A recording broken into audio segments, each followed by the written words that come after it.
So, dito naman mga mare, tanong ko yung sa kalsada, ayan na main road. Ayan, pinasok ko kasi ito. Ito dito kasi wala pa kasi kaming upuan. So, nilagay muna ng mga bata dito. Kasi nga, medyo mataas yung lamesa. Pero nagagamit naman nila. Yun nga lang, pag halimbawa, 3 kaming kakain, dito kami kakain. 4 kasi ito, pang-4.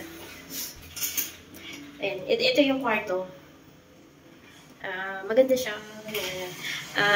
Prefer sana ng asawa ko yun sa second floor kasi 2 kwarto. Sabi ko nga, medyo masikip nga yung mga kwarto doon. So, hindi ka naman mag-aircon. Nag-electric fan ka. Paano pag may, halimbawa, may bisita ka.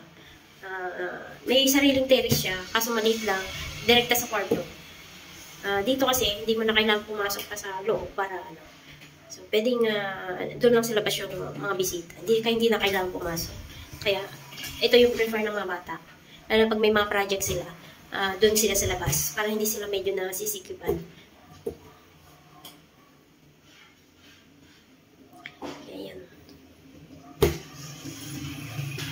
Ito lang ginagawa ko pag hapon nag-aantay ng So, ngayon, uuwi kasi kami kasi death anniversary ni Itay. Kaya, uuwi kami ng maaga.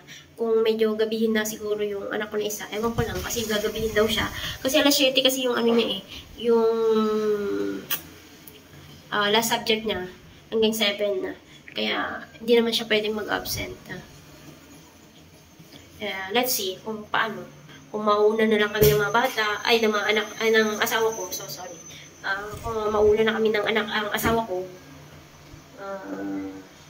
siguro, kung mauna kami, siguro maaga kami. Pero pag-aantayin namin yung mga bata, alas 7 ng gabi. Kaya, hindi ko alam. Ayaw umuwi ng mga bata kasi medyo napapagod kasi sila sa pagbiyahe-biyahe. Friday kasi bukas. So, Friday, Saturday, Sunday, mag-i-stay kasi sila dito. Kasi may laro naman sila ng Saturday, Sunday. Ito talagang kaganda ng pagkuha ko ng Kasi hindi na ako mag-atid sundo sa kanila ng laro nila. Kasi may laro sila ng Saturday, Sunday. Kaya hindi na ako mamumblema kung saan sila mag-i-stay. Hindi na ako mamumblema kung uuwi ba sila o ano. Kaya, ayun.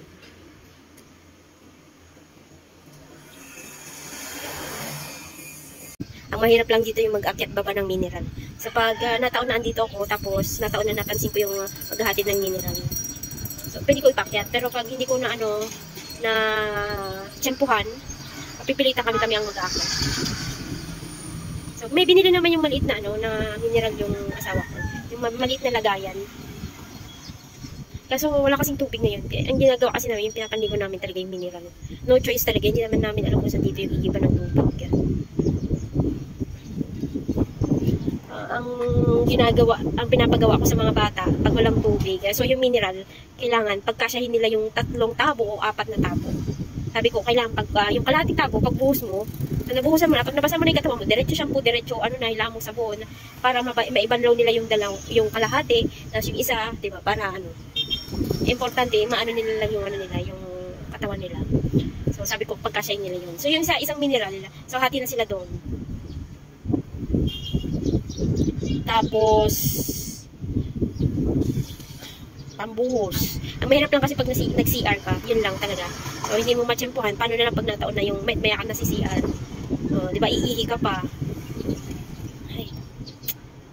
Akala ko okay na. So, nag-okay naman na siya kahapon. Kung kailan okay na yung gripo, yung ng tubig. Saka naman nawala ng tubig. Ewan ko kung pangkalahatan nata ito ngayon. So, hindi ako naka-ready kasi hindi ako nagigib. Sinabihan ko nga yung mga bata na kada matapos sila kada makita nilang walang laman yung balde, kailangan punuin na nila habang may tubig. Para in case na walang tubig, kagaya na ito. Hindi pa kasi ako nagbili ng pang-stock nila ng tubig. So yun lang mistake ko. Sinabihan na kami nung kapatid ng may-ari na bumili ng kasi minsan ganito nga, gagaya ngayon, walang tubig. So siguro sila. Kasi may nakita kasi akong nag-post na isang citizen madumi yung tubig nila. So last time ganun din yung tubig namin dito. So akala ko kami lang, pero meron palang iba. Siguro sa talaga sa linya ng tubig na yun. Akala ko nga sa ano sa tangke. Hindi pala. So nakita ko kasi kanina ko lang nakita, may nag-post na parang lubog yung tubig na kulay putik ka. Parang ano, hindi naman maputik. Kasi kulay ng ano siya, parang medyo brown siya. Gaya ng sa amin. Kaya yun, ang hirap talaga pag pulang tubig. Doon ako nahihirapan sa tubig. So buti ka na lang, ayan buti na nakikita ko yung mga view na ganyan, pero pampawala ng pagod. So kanina napagalitan ko yung anak ko kasi nag-aanuhan sila sa sa damit. Ayun na. Ayan na, nag-aaway na sila sa ng damit. Kasi, sumabay pa tong nawalan ng tubig. Kaya napagalitan ko siya. Sabi ko, buti na kayo. Iniisip nyo lang yung isusot nyo na damit. Marami pa namang puting damit dyan na pwede nyo isuot. Sabi ko, ako nga namumblema ko sa ililigo nyo. Ipangpabuhos nyo. Sabi ko, mamaya, hindi na kayo, hindi na lang sana ako nag-rent. Ganito rin lang palang, magiging kalabasan ba? Sabi ko, kaya sa mga bata. So, yung isa lang yung napagalita ko, yung isa hindi ko napagalita kasi may mga kasama siyang mga kaibigan niya. Kaya mamaya ko pa siya sesermonan. So, unfair naman kung yung isa lang ang pinagalitan ko kasi nang dahil nga doon sa isa. Kaya, So, sabi ko naman sa kanya, pag may kasama yung kapatid niya, anak ko, saka mo na siya pagsabihan, pag wala yung mga hindi yung ipapakita mo na galit ka doon sa kapatid mo, kaharap yung mga niya. O, di syempre parang, kaya, ayun. Sumabay pa din yung ganun ko na Sabi ko, hindi tama na ganun, na lagi na lang ganun. Ay, nako.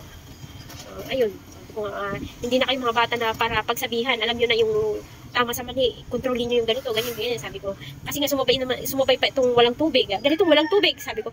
Ganitong walang tubig. So, nagbubunga nga na naman ako. Ayaw naman nila na, bira lang naman ako bunga, pero ayaw nila talaga napapagalitan. So, sabi ko, kung kayo mag-asikaso ng hindi ko na kayo, ang puproblemahin nyo lang yung mag-aral. Hindi nyo na asikasuhin yung nyo. Sabi ko, kung konting, simpleng problema lang pinapalaki nyo pa. Sabi ko sa kanila, kung kaya kayo problema sa nyo, sabi ko sa kanya, sa anak ko. So, yun, napaka-init ng ulo ko kanina. So, nagsabay-sabay na walang buti na lang may kuryente. So, pag kahapon na, eto, kwento ko lang naman. Kahapon walang kuryente. So, walang kuryente, natural, walang tubig. Pag may kuryente, may tubig. So, okay na siya, hindi na siya, malinis na siya. So, maya-maya, na naman, kung kailan nag-stay din na yung tubig, at nag-okay na, saka naman kami nawalan ng kuryente. Tapos ngayon, tubig. May kuryente, walang tubig. So, kailangan ko na talaga mag-stock, bumili ng pang-stock. Sobrang liit kasi ng space ng banyo. Hindi kaya kasi ng malaking stockan ng tubig. So, kailangan lang talaga pang mga maliitan na stock na balde. Hindi kaya yung malalaki. So, isang piraso na tao na papasok kasi doon, sobrang sikip na. Lang naman to, mga nasa 50 square meter yata to. So, imagine na yung 50 square meter. Tapos, isang kwarto. Tapos, malawak dito yung sa labas lang. So, yung sa labas lang malawak, hindi sa Wait lang, mama, right?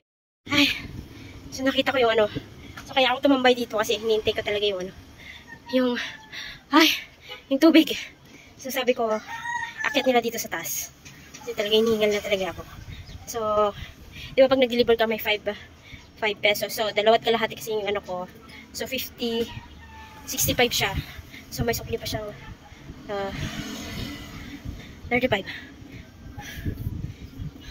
So, sabi ko, akyat nila dito sa taas. Hindi ko talaga kaya. Ay, hingal ako doon.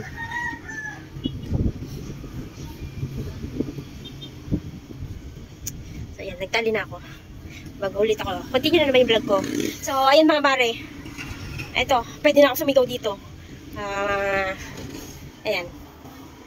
Ay, grabe. Nahingal ko.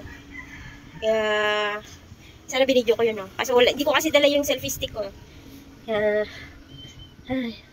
So, buti na lang na-tsempohan ko. Nakita ko kasi, nabasa ko kasi sa nila. So, usually, pag may galon kasi ako nakikita, so, automatic alam ko may Nagtanong muna ako kung, kung nag-ano sila ng tubig.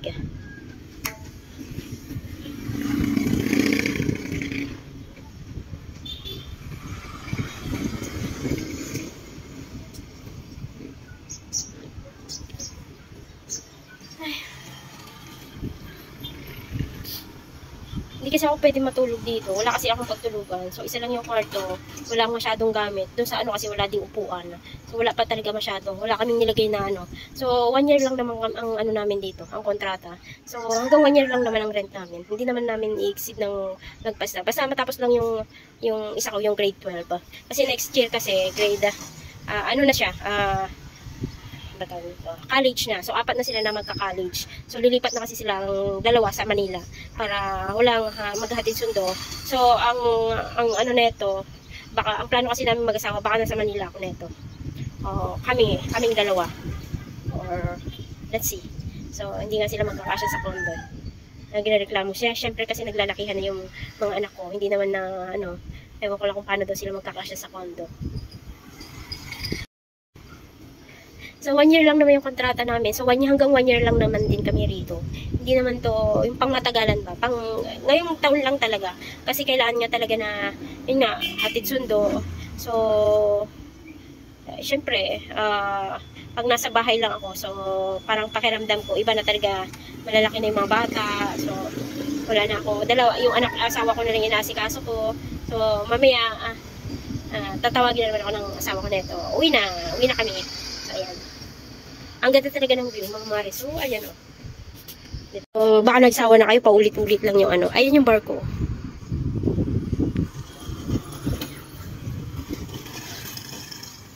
Yan. Lagi ko tinatanong kasi yung mga paparating. So, dito kasi yung pier, yung daungan. Diyan. Yung daungan ng galing Batangas